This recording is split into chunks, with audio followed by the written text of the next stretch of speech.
Because these devices are in such widespread use, and some of you may have some personal knowledge about that, who have some connection to law enforcement, or who have had in the past, or who worked or have worked for national defense agencies, or who have worked for large corporations which make use of them in all kinds of staffing procedures, not to mention matters of personal honesty on the part of employees. They are generally reliable. Jean Harvey stepped forward without hesitation, took it, and she passed it. Read the entire report to be sure, but it does come down to the issue of, well, did they have that conversation or not? Well, there's lots of evidence that they did. The practice continued openly. This was nothing that was concealed. They would circulate, flyers when they were going to have some sort of event, a retirement, an end-of-year luncheon, gifts, any number of things that they used it for, buying certain kinds of supplies. And Beth Cuevas was right down there in the central office next to Carolyn Hamilton. They knew exactly what was going on, and nobody said a word until somewhat later, well after the fact, years after the fact, when it was difficult for Ms. Harvey to assemble certain documentation that she was asked to provide. She did the best she could, and to include statements from several teachers who remembered participating in the various events and whatnot. And so I don't think that you can reasonably believe that she did anything dishonest here, because everything was done openly, and because the way that the district was operating at the time made it a natural thing to do. It was quicker. You remember that the numbers of vendors were greatly reduced for months, maybe even a year or two after the fact. And so to go make purchases quickly, this kind of arrangement would facilitate it. And that was generally the reason, I think, that she embarked upon this to begin with. But when the auditors started coming around, and I'm not going to point fingers directly, but you know what I'm saying here, it became apparent that somebody might be criticized. Jean Harvey got thrown under the bus. And you know, I'm going to tell you that I don't have to represent people who are spotless, who are innocent. Everybody deserves the best hearing, or the best due process that he or she can receive. But when as a lawyer I encounter a client who I know did not engage in legerdemain, in connivery, in manipulation, and still is being hung out to dry, it's just not right. And so go back in there, and maybe you already made your mind up, I don't know. I would hope that you have not. And it is not too late for you to do the right thing here. In fact, this is the time for you to do it. I would ask for you to look at this evidence here, and look at who has a reason, and I'm not talking about Ms. Harvey, to misrepresent things to you. Read that. I wish you could have been here to have seen him on the witness stand. You'd have been impressed the way I was. But Jean Harvey does not deserve this kind of farewell from this district. You know, a woman with her record, you know, you have a banquet for her, and you give her a present and an award, you know, and you shed tears when it's time to say goodbye.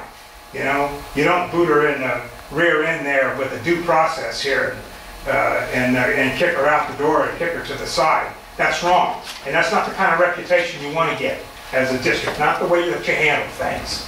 Now, I would ask you to do the right thing here and go back in there and reinstate this lady. Members of the board, the school district does want me to respond most briefly. Let me remind you of this. What Ms. Harvey told you tonight is not under oath. It's not testimony, it's not proof, it's just argument.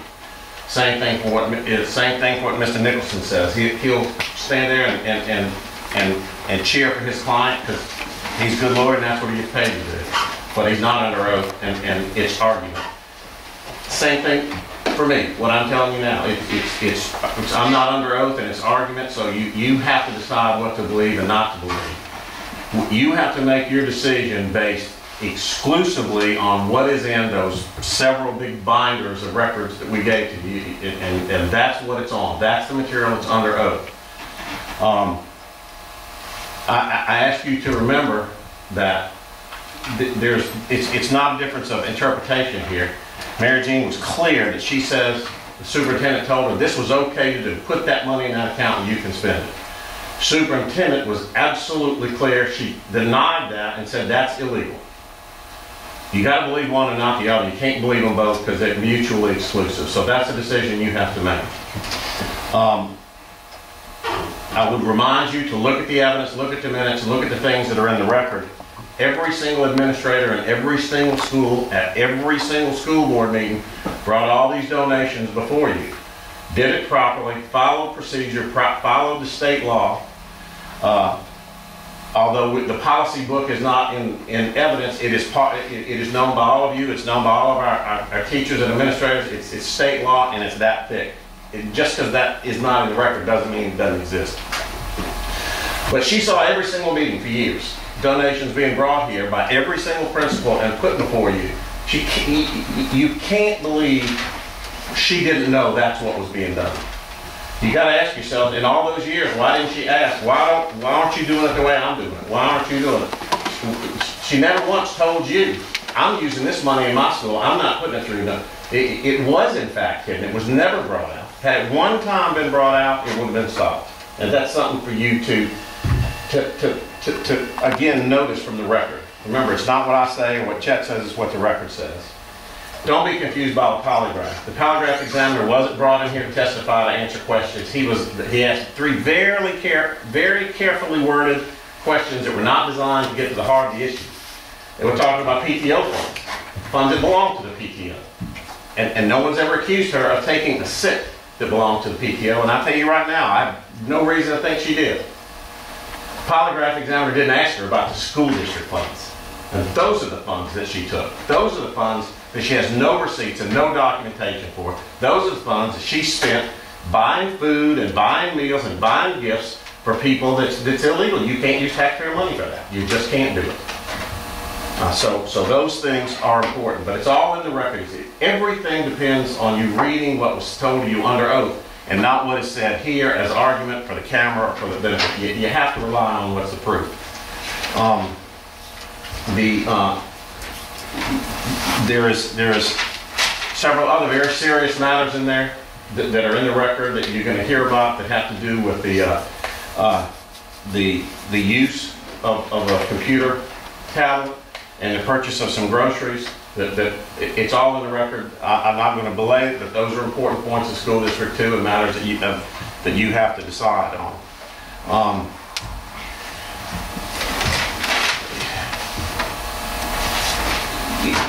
What I ask you to do now is just adjourn and go in the back and deliberate. You don't have to make a decision tonight. It'd be better if you did, but we have just a limited number of days, and we have 30 days from within when we got the record. I want to say that was the 17th or 18th. So we need to make a decision certainly within the next couple of days, if not tonight. And once you reach a decision, call me in and tell me what it is and what the basis is, and then I'll be the scribe. I'll write it down. I give it to the board president, to you. You all look at it, revise it, change it, put in what you want, take out what you want. When you're finished, you sign it, and we transmit it to Mrs. Harvey and her lawyer. The procedure we have always followed in the past is once you vote and make a decision, we extend the courtesy to the employee to tell them what that decision is. But if that happens tonight, there's no way to write it down tonight, the decision, so that takes a couple of days, but that's generally the procedure we use. That's it. Mr. Nicholson, Ms. Harvey, thank you for coming and speaking to us. We really appreciate it. and we're going to go into executive session. Can I have a motion to consider going into executive session? Motion. Second. Can I have a motion to go into executive session for a personnel issue? And you can take, to deliberate this issue, I mean, record. Motion. Second.